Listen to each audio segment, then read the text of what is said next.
नमस्कार फ्रेंड्स. आमची संध्याकाळची प्रार्थना झालेली आहे. ज्योत इथे सुरू आहे. आज दुपारी खूप जोराचा पाऊस आला होता आणि साहेब पण आज संध्याकाळी लवकर आले ड्युटीवरून. मुलगी पण घरी आहे. तर वाटलं काहीतरी चमचमीत आणि खमंग असं बनवावं. तर आज मी काय बनवत आहे स्पेशल ते बघा तुम्ही.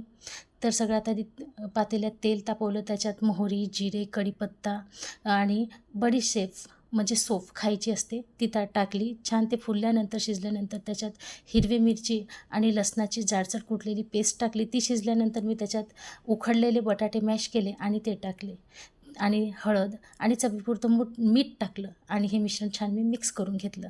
हे मिश्रण पूर्ण एकजीव झाल्यानंतर मी पूर्णपणे 5 मिनटापर्यंत ते शिजू दिलं. त्याच्यानंतर ती कढई मी उतरवून घेतली आणि आत्ता मला सुकलेल्या लाल मिरचीचा ठेचा बनवायचा आहे. त्याच्यासाठी मी 8 ते 10 अशा मोठ्या मोठ्या लसणाच्या पाकळ्या कमी आचवर भाजून घेतलेल्या आहेत आणि आता मी घरगुती सुकलेली लाल मिरची अशी कढईत टाकलेली आहे. ही अत्यंत कमी आचवर मी अशी शिजू देणार आहे. ती छान भाजली गेली की मी तिला एका प्लेटामध्ये काढलं आणि बघा फ्रेंड, ही मिरची तिखट नाही आहे, ही कमी तिखट आहे. याच्यातल्या मिरच्या मी काही घेतलेल्या नाहीत, फक्त टारफलं घेतलेले आहेत आणि या मिश्रणात मी रेड चिली फ्लेक्स पण टाकलेले आहे, अत्यंत सुंदर कलर यावा याच्यासाठी. आणि थोडा मीठ पण टाकलं आणि हे मिश्रण मी मिक्सरमध्ये लावून घेतलेलं आहे आणि असं जाडसर असं मी हे दळून घेतलेलं आहे. ही चटणी 3 माणसासाठी एवढी पुरे आहे फ्रेंड्स. ही तिखट नसते पण खायला अति सुंदर आणि बघायला पण लाल चटक अशी दिसत असते आणि सुंदर दिसत असल्यामुळं खायचा मोह होतोच हिला. तर ही चटणी तुम्ही नक्की बनवून बघा आणि आवडली ना तर कमेंटमध्ये नक्की सांगा छान झाली म्हणून. ठीक आहे. तर इथे मीठ टाकलं आणि 2 चमचे तेल पण टाकलं आणि छान मिक्स करून घेतलं. आता जो आपला बटाट्याचा मसाला होता तो थंड झालेला आहे.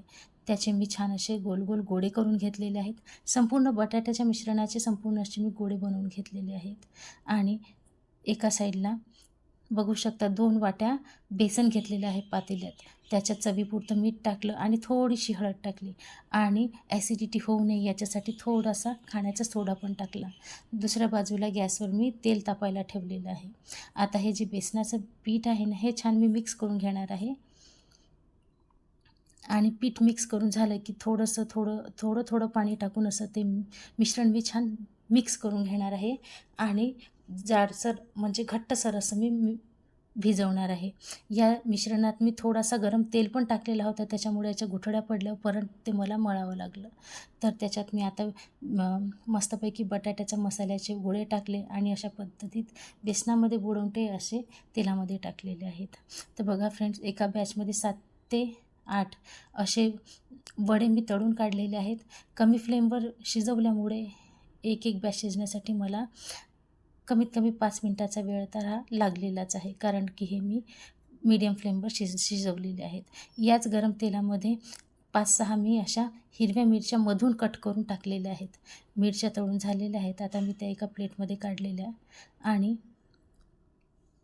थोडंसं त्याच्यावर मीठ टाकलं आणि त्या मिरच्या मी मस्तपैकी मिक्स करून घेतलेल्या आहेत अशा पद्धतीत.